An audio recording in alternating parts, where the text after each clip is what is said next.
কিন্তু আপনারাও যারা আপনাদের একমাত্র করে বসিয়ে না, যারা আপনাদের নেতা বাংলাদেশের 300 আসনের কোন বিষয়ে যদি মসজিদের মধ্যে দাঁড়িয়ে হইতে পারে, আমি ফিল করবো না, ফিল করতেও দেবো না। এবং আল্লাহ যেভাবে বিধান করছে সেভাবে আমি চালবো।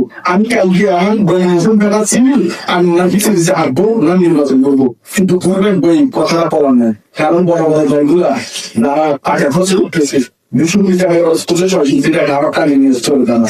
সেই জন্য আপনাদের ছোট ভাই, আপনাদের সন্তান, আমি নির্বাচনে দাঁড়াচ্ছি, শুধু আপনারা একটু দোয়া করেন। এই ভয়টা করবেন আমরা এই ছেলে যদি যে কথাগুলো মসজিদে দাঁড়া হচ্ছে আপনাকে চাকরি থেকে আপনার দর্শন করে, তাহলে আল্লাহ তার মনে পূরণ করুন। কারণ যাওয়ার মালিকান না।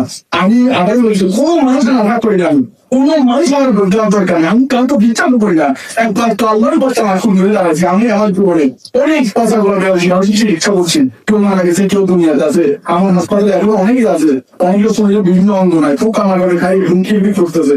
এই মানুষগুলো একজনের দোয়া যদি আল্লাহ আমার কবুল হয়ে যায়, হয়তো আল্লাহ চাইতেও পারি। শুধু না আপনারা আমার মা নেই, বাবাও নেই, আমার জন্য একটু দোয়া করবেন, এমন এটাও দোয়া করবেন যদি আমার কথা নিতে হয়, আমি যদি নিজের ক্ষমতার জন্য, লোক দর্শার জন্য, চুরি করার জন্য যাই, নির্বাচনের আগে যাতে আল্লাহ ধ্বংস করে যায়।